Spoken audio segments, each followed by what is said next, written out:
you're very in tune with the land market and what's going on, general chatter, your own perspective. Where are we at? Has it changed much?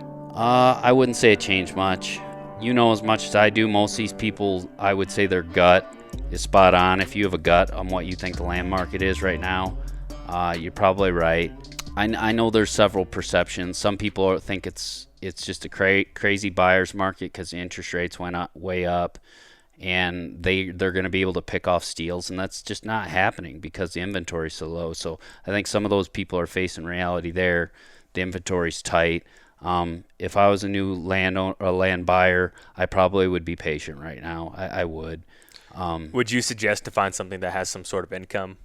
I More would. than likely. Yeah. I would buy something that has more income, and that is or it would be hunting that's just affordable. That at no point are you going to get yourself into a stressful financial situation by owning it. So if you found the right hunting tract that has very little income, just understand that things could get tough, and just really stress test your thinking on your job, your payments. If something went sideways, can you weather that storm? Because there's going to be a storm. How bad that storm is, who the heck knows? But there will be a storm. Just be ready to weather the storm. And any given storm we've ever had, the bad storms, less people make it. The lighter storms, more people make it. But there's always a portion that gets wiped out by a storm. So it's just... How long do you think someone needs to be prepared to batten the hatches? I've never seen it go really more than... I can't think of a time where it went really more than about 2 years.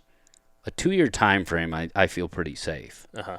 I would just say, okay, if it's 2, then I'm gonna have a plan thought out. If things got 3 years nasty, do I have a way to get out of that, or a way to weather that storm? And if you can answer that question comfortably and reasonably, and be resourceful enough to figure it out, you'll be just fine. Absolutely, be just fine. Mm-hmm. So, and some people are, you kind of have to have the bullheaded. All right, if things get tight, I'm gonna come up with something. I'm gonna come up with 6 ideas and just pound them out, and I'm gonna work myself extra to come up. Most people are, if you're ambitious, you're just resourceful enough to be like, I'll figure it out. But don't just go into that as the plan, like, geez, I don't know how I'm going to come up with that payment. It's so high. I'll just figure it out. Oh, my gosh. So don't do that. Yeah, there's a threshold Yeah. in your gut. Yeah.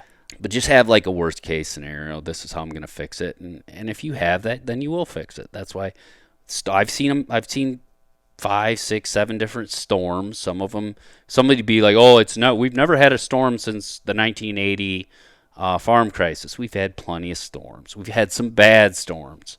People just don't realize it, but we have, and I've seen them, and I've seen people not make it through those storms. So there will be more. What's the common theme of the people that don't make it?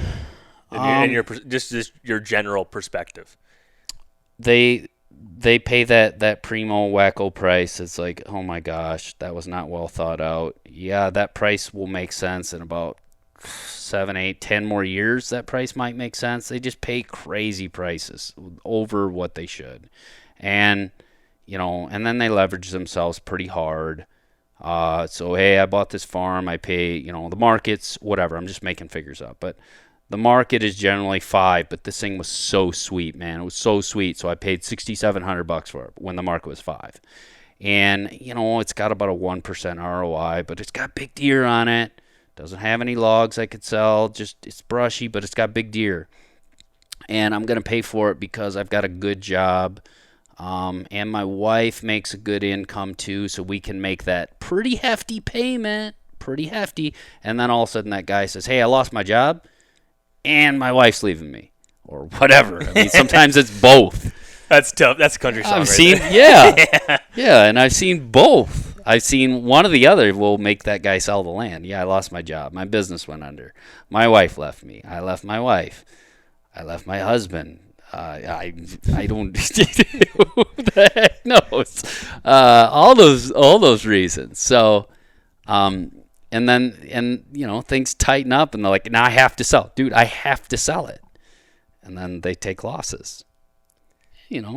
I mean, if the guy paid $6,700 in that made-up example, I've seen it where, he sells it for 54. This is a made-up example, but that's like very realistic.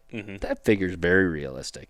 And there's a lot of guys that are paying, I'll just use that figure. They're paying $6,700 today, and there's going to be a few guys, not like everybody, not half, but there's going to be a few guys that get themselves into a pickle. Like 3 out of 100?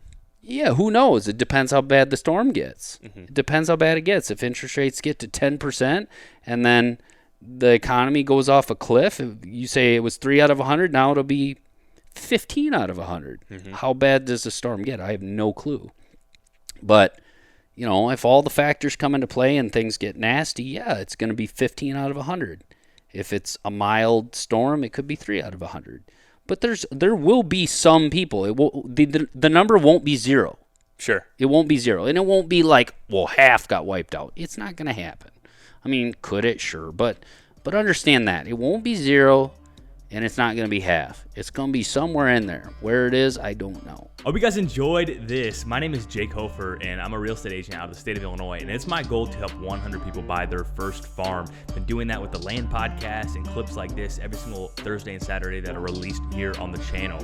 And to be one of those 100 people, all you have to do is, if you're in the state of Illinois and I can help you, I'd be happy to do so. Number 2, if you want to get connected with someone that can help you, reach out, and I'll be happy to get you in contact with an agent that I would personally do business with. And the last one is, if you just simply learn something from the content we're putting out, or you get inspired to take action, I want to know, get you out of that spreadsheet. I'm on a mission to help 100 people. Until next time, see ya.